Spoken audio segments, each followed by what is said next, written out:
What's up, everybody, and welcome to the If You Can Listen, I Can Talk podcast.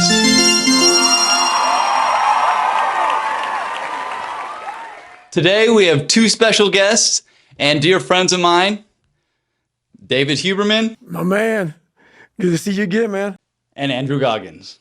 Gosh, see you everywhere, but it's not enough. Thank you guys for coming. I appreciate you. We're not going to waste any time, and we're going to just jump right into it. Dave, can I call you Dave? Piece of shit. My apologies, David. So what do you think is the biggest obstacle holding back your everyday person? You don't want it. And that's the harsh reality. I can't give you shit. You can't give them shit. We can give you ideas. But at the end of the day, when I was losing the weight, I had to miserably wake up every morning in the cold because it was Indiana, November is when it started. I was miserable. This is your new life. Take it or leave it. There's no happiness about it. There's no peace behind it. It sucks. It just fucking sucks. And that's the one thing, if I could teach anybody anything, it just fucking sucks. And it's going to continue to suck. And then one day you'll get to a special part in your life that it might get a little bit better. But to lose the weight you have to lose, my friend, sorry, it's going to suck every fucking day. It's just going to suck.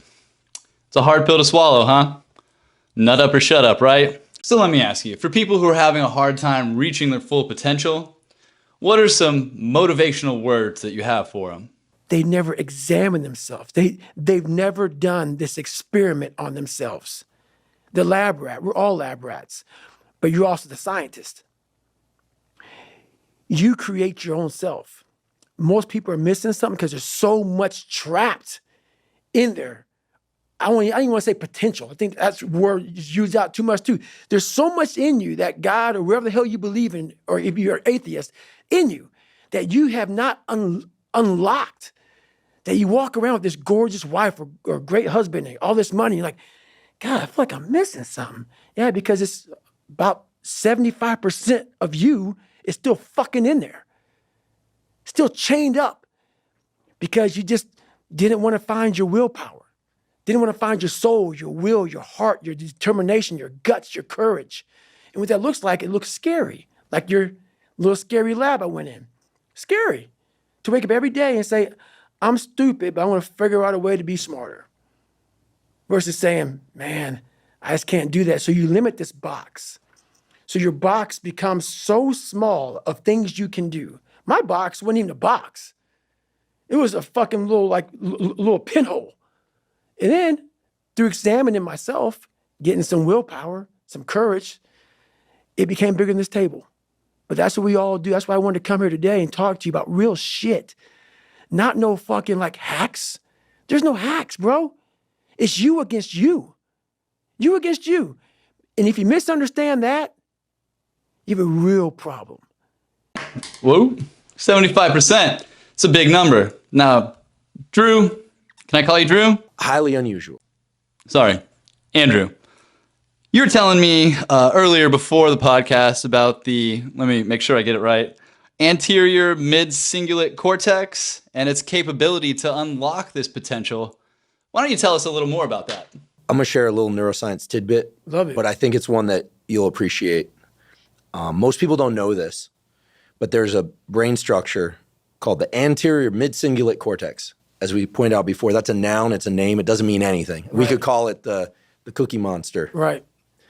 But what's interesting about this brain area is there are now a lot of data in humans, not some mouse study, showing that when people do something they don't want to do, like add 3 hours of exercise per day or per week, or when people who are trying to diet and lose weight resist eating something. Right.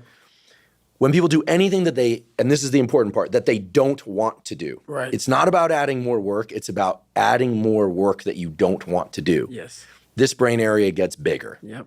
Now here's what's especially interesting about this brain area to me. And by the way, I'm only learning this recently because it's new data, but there's a lot of it. The anterior mid-cingulate cortex is smaller in obese people. It gets bigger when they diet. It's larger in athletes. It's especially large or grows larger in people that see themselves as challenged and overcome some challenge. Right. And in people that live a very long time, this area keeps its size. In many ways, scientists are starting to think of the anterior mid-cingulate cortex not just as one of the seats of willpower, Right. but perhaps actually the seat of the will to live. See, now we're talking. That is fascinating. Now we are talking, right? Thanks for having me on, brother. Well, I hope you guys found some of this content interesting. Andrew, it was a pleasure. Thank you for coming. David, as always, a pleasure. Appreciate both of you. Thank you for taking time out of your busy schedules to come on my podcast and have this interview with me. I appreciate that. And as always, friends, peace. Hiya!